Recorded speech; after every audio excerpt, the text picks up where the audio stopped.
All right, surviving the first Mary was fairly easy, I guess. It's only 3 of them you had to worry about or concern yourself with. Now it's going to get a little deep, because we'll get into the Marys of the New Testament, and I'm going to look at the various Marys that are mentioned in the New Testament.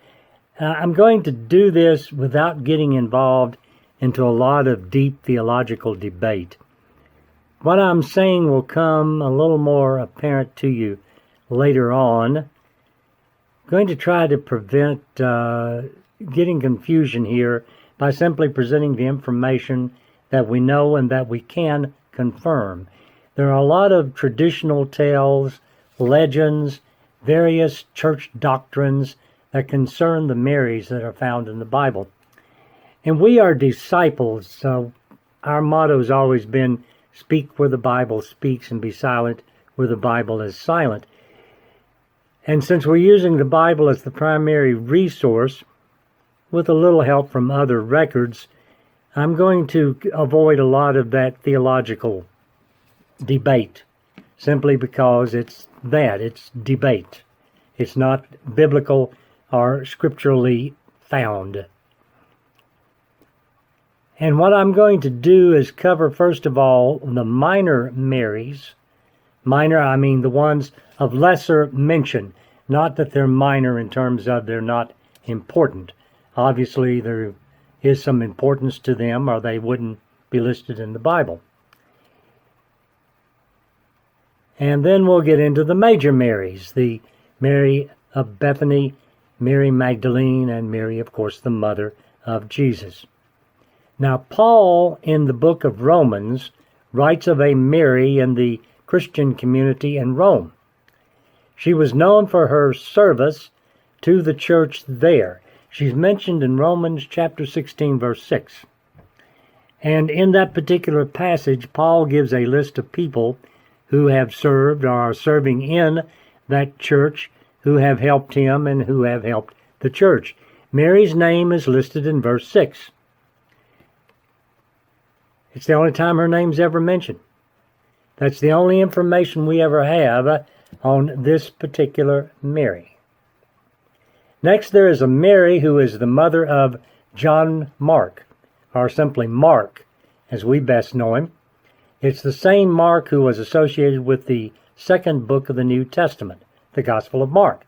And some biblical translations, in fact, actually refer to that book as the Gospel of John Mark.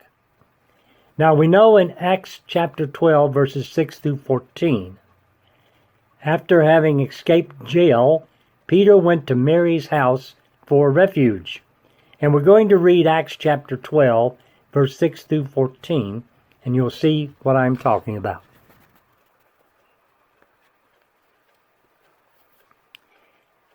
The very night when Herod, and for you who are keeping tabs on the Herods, this would be Herod Agrippa the First that is being referred to in this passage. The very night when Herod was about to bring him out, Peter was sleeping between 2 soldiers, bound with 2 chains, and sentries before the door were guarding the prison. And behold, an angel of the Lord appeared, and a light shone in the cell. He struck Peter on the side and woke him, saying, "Get up quickly." And the chains fell off, and the angel said to him, "Dress yourself and put on your sandals." And he did so. And he said to him, "Wrap your mantle around you and follow me." And he went out and followed him, but did not know that what was being done by the angel was real, but thought he was seeing a vision. When they came past the first and second guard, they came to the iron gate leading into the city. It opened to them of its own accord, and they went out and passed on through one street, and immediately the angel left him. And Peter came to himself and said, "Now I am sure that the Lord has sent his angel and rescued me from the hand of Herod and from all that the Jewish people were expecting." When he realized this, he went to the house of Mary, the mother of John, whose other name was Mark, where many were gathered together and were praying. And when he knocked at the door of the gateway, a maiden named Rhoda came to the answer. Recognizing Peter's voice, in her joy she did not open the gate, but ran in and told that Peter was standing at the gate. So Mary, the mother of John Mark, was obviously a follower who had offered her house as a safe haven for others, as a meeting place. One can only guess what kind of a role model she may have been for her son, who actually contributed to the gospel accounts, the Gospel of Mark, and also was involved in early missionary journeys. In fact, Mark's gospel was considered the first of the gospels actually written. So we have Mary, the mother of John Mark, and before that, Mary of Rome. Now let's talk about Mary of Clopas, she was the wife of Clopas, mentioned in John chapter 19, verse 23 through 25. She's also mentioned as one of Jesus' followers that was at the cross when Jesus was crucified. When the soldiers had crucified Jesus, they took his garments and made 4 parts, one for each soldier, also his tunic. But the tunic was without seam, woven from top to bottom. So they said to one another, "Let's not tear it apart, but cast lots for it to see whose it shall be." Thus was fulfilled the scripture. They parted my garments among them, and for my clothing they cast lots. So the soldiers did this, but standing by the cross of Jesus were his mother, his mother's sister, Mary the wife of Clopas, and Mary Magdalene. And we'll talk about Mary, the sister of Mary, in just a moment. But if we go to Mark chapter 15, verses 40 through 41, we read that there are also women looking from afar. Among them were Mary Magdalene, and Mary, the mother of James the younger, and of Joseph, and of Salome, who was, when he was in Galilee, followed him and ministered to him, and also many other women who came with him to Jerusalem. Now note that Mark is saying they looked from afar, not at the foot of the cross, as John states. The names are a little different, except for Mary Magdalene. And it's possible that Mary Magdalene may have been out a little distance afar for a while and then moved in closer at some point, or vice versa. And the same can be said of Salome. The discretion between the two accounts could be totally legitimate. Salome is sometimes referred to as Mary Salome, and is considered to be by many the sister of Mary, the mother of Jesus. We find out also that she appears later at the tomb with Mary Magdalene and Mary, the mother of James and Joseph. If we go to Matthew chapter 27, verses 55 through 56, we read this account of the crucifixion. There were also many women there looking from afar, who had followed Jesus from Galilee, ministering to him. Among them were Mary Magdalene, and Mary, the mother of James and Joseph, and Mary, the mother of the sons of Zebedee, which would be James and John. As I said before, I'm not going to go into deep theological discussion for reasons I started earlier. We're simply going to go by the Bible itself and not by folklore or by legends. And one example of this is that it's been argued that Mary of Clopas was actually the same Mary as the wife of Alphaeus. That Alphaeus was actually another name that Clopas used. And there's nothing in the Bible that says anything about that whatsoever. If it were the case, then this Mary is one Mary and not two Marys that we're talking about. But we're going to go strictly by the Bible and not by folklore or mythology or anything of that nature. What's important up to this point is this, that Mary of Rome was a devoted follower and a helper of Paul and of the Roman Church. Mary, the mother of John Mark, a devoted follower, aided the early church, including Peter, and definitely had a strong influence on her son, John Mark.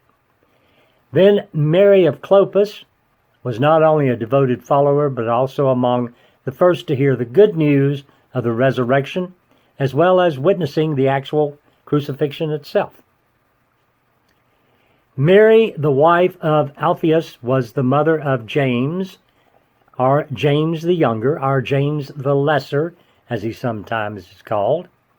And Mary, the wife of Zebedee, was the mother of James and John. All right, hopefully that straightens those out a little bit. Now let's talk about Salome. And some of this is not totally biblical. There's a possibility that exists that Salome was actually Mary Salome, the wife of Zebedee, which would make her the mother of James and John. Again, the Bible doesn't say that.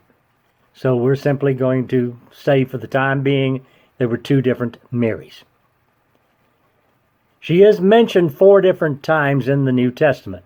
First time is in Matthew chapter 20, verses 20 through 23.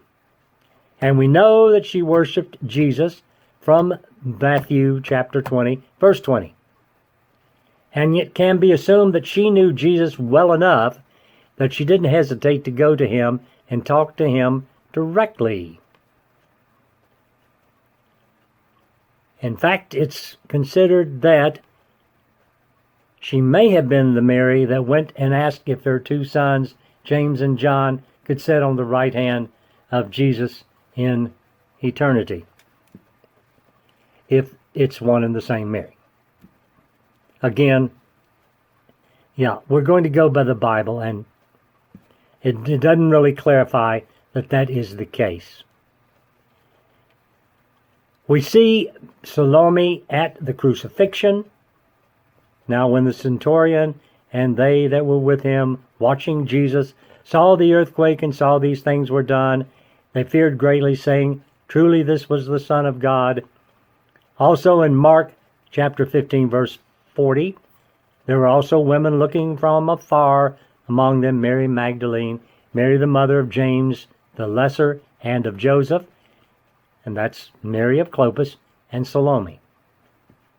She was listed at the foot of the cross in John chapter 19, verse 23 through 25, and again in Mark chapter 16, verse 1, she's listed as one of those going back to the tomb.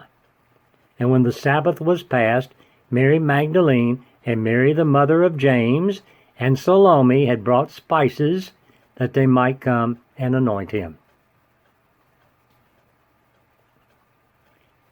If Salome was the sister of Mary, the mother of Jesus, that would mean James and John, the sons of Zebedee, were the cousins, and Salome was his aunt. Again, that's not biblical, but that's worth mentioning because a lot of people do consider Salome to actually be the sister of Mary. Salome is often called Mary Salome. In fact, the Catholic Church has canonized her as Saint Mary Salome. So what we have is Mary of Rome, a devoted follower and helper in the Roman Church. Mary, the wife of Clopas, a witness to the crucifixion and the resurrection. Mary, the wife of Alphaeus and mother of James the Younger and his brother Joseph, who was a witness to the crucifixion and present at the tomb as well. Mary Salome, who could have been the wife of Zebedee, maybe, maybe not. If she had been, she would have been the mother of James and John. If not, then you have Mary, the wife of Zebedee, and Mary Salome, both witnesses to the ministry, crucifixion, and resurrection of Jesus. Now, what is important is that all of these Marys were women of faith and service.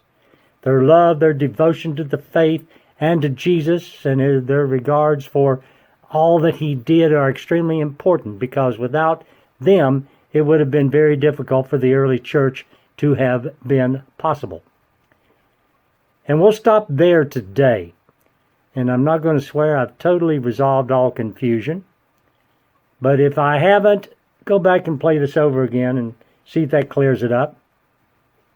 I'll be glad to try to answer some questions if you do have questions. Don't trouble yourself. There are learned scholars out there who have been debating this thing for a couple of thousand years and haven't figured it all out yet. But I hope this does give you some help in terms of trying to read and understand who's who in the Bible.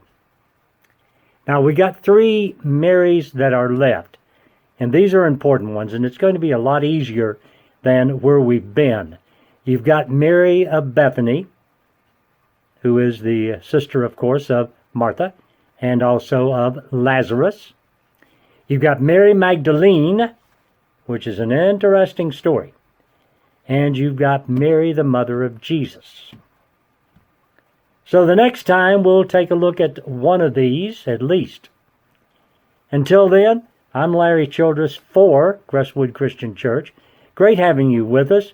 Got any questions? Want to make any comments or whatever? Love to hear from you. P.O. Box 97, Crestwood, Kentucky. Drop us a line. Till the next time around, keep your Mary straight, and I hope you remember all your Herods. See you the next time.